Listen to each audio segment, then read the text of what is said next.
Bonjour, vous l'avez certainement vu, des examens du DALF, notamment du C1 et du CE2, ont déjà eu lieu au mois de septembre et au début du mois d'octobre. Et j'ai regardé un peu les sujets qui sont tombés pour vous en parler et pour vous proposer de travailler vous-même ces sujets parce qu'ils peuvent tout à fait retomber aux prochains examens. Donc, en voici une première partie. Nous allons parler de manger cru, du tourisme de masse, de la transmission des savoirs et des chiens au bureau. Alors je précise qu'il s'agit d'une vidéo générale et que si vous souhaitez avoir une vidéo beaucoup plus précise de ces sujets, il faudra vous abonner à la chaîne et souscrire à cette chaîne pour avoir accès aux vidéos spécifiques réservées aux souscripteurs. Voyons tout d'abord quel doit être le rôle d'un professeur dans ces conditions. C'est tout d'abord d'apporter à ses élèves les ressources dont ils ont besoin. Et pour cela, il va falloir qu'il adapte ses cours aux exigences des examens. Donc à partir du moment où j'apprends que des sujets précis sont tombés et risquent de retomber aux examens, il faut que je prépare mes élèves à ces sujets. Et donc, il faut toujours se remettre en question et ne pas, d'une année à l'autre, refaire systématiquement les mêmes sujets. Il faut également actualiser les ressources parce que pour un même sujet, on peut trouver de nouveaux exemples qui vont permettre d'enrichir la fiche argumentative. Je vais donc, moi, personnellement, préparer de nouveaux sujets pour le C1 et pour le C2 en relation directe avec ces thèmes. Et il faut donc que je sois toujours capable de me remettre en cause pour m'améliorer et pour pouvoir fournir le meilleur à mes élèves. Votre rôle à vous, ça va être de rechercher régulièrement des arguments nouveaux. Et pour cela, vous allez devoir lire régulièrement la presse et écouter quotidiennement la radio pour vous tenir au courant des derniers événements.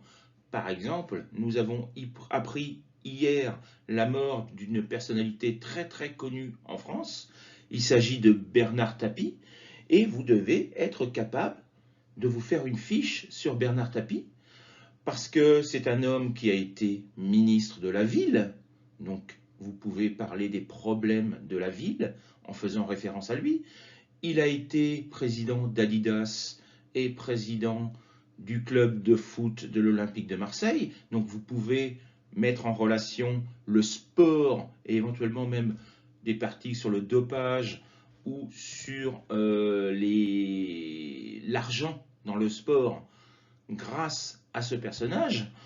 Euh, il a fait énormément de choses, il a fait de la chanson, il a été acteur, il a été show business, il a fait de tout. Et donc vous pouvez très bien intégrer cette personne dans plusieurs sujets qui pourraient tomber. Pour le sport, pour la ville, pour le commerce, etc., etc. Donc faites régulièrement des fiches et actualisez-les pour pouvoir apporter des exemples adaptés à la situation. Et pour cela, vous devez faire tout simplement des recherches sur Internet pour trouver les arguments. Google est le meilleur endroit pour trouver ces informations. Vous faites Google, vous mettez le terme que vous recherchez, par exemple chien dans les bureaux, et avantages, inconvénients. Et là, vous cliquez, vous allez avoir des dizaines de sites qui vont vous apparaître et ils vont vous donner les points positifs et les points négatifs. Et après, c'est à vous de faire votre fiche argumentative. Alors, les arguments, quand vous faites votre recherche, que vous devez chercher. Tout d'abord, la mise en contexte du sujet. Pourquoi tel sujet est important de nos jours? Si l'on revient sur manger cru, c'est un choix d'alimentation qui est de plus en plus développé dans certaines catégories sociales. Ils ne veulent plus cuire la nourriture. Donc c'est quelque chose de récent et à la fois de très dangereux.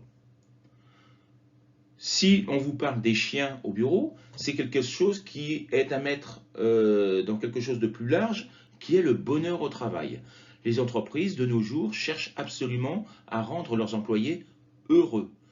Et le fait d'avoir leurs animaux de compagnie avec eux pendant toute leur journée de travail peut les aider à passer un meilleur moment au travail et peut-être d'y rester plus longtemps. C'est là le but, évidemment, caché des entreprises, c'est de garder les employés le plus longtemps possible dans l'entreprise. Donc vous devez en chercher les avantages, les inconvénients, les problèmes liés à ce sujet, les conséquences, qu'elles soient négatives ou positives, mais également les solutions que l'on peut apporter pour améliorer tous ces problèmes. Alors voyons donc maintenant 4 sujets qui sont tombés cette semaine au DALF C1 ou au DALF C2. Manger cru. Alors tout d'abord, vous devez vous poser les questions. Qu'est-ce qu'un crudivore? Quelles sont les nouvelles manières de s'alimenter? Et pourquoi? Quelles sont les raisons qui poussent les gens à manger cru? Quels sont les dangers de l'alimentation crue? Quelles sont les personnes les plus vulnérables? Est-ce que ce sont les personnes âgées, les jeunes, les femmes, les hommes, etc. Comment éduquer et prévenir ces personnes vulnérables qu'il y a danger à manger cru? Le tourisme de masse. Qu'est-ce que le tourisme de masse? Comment peut-on mettre en relation le tourisme de masse et les réseaux sociaux? Comment ce tourisme de masse a évolué au cours des 2 dernières années avec la crise sanitaire?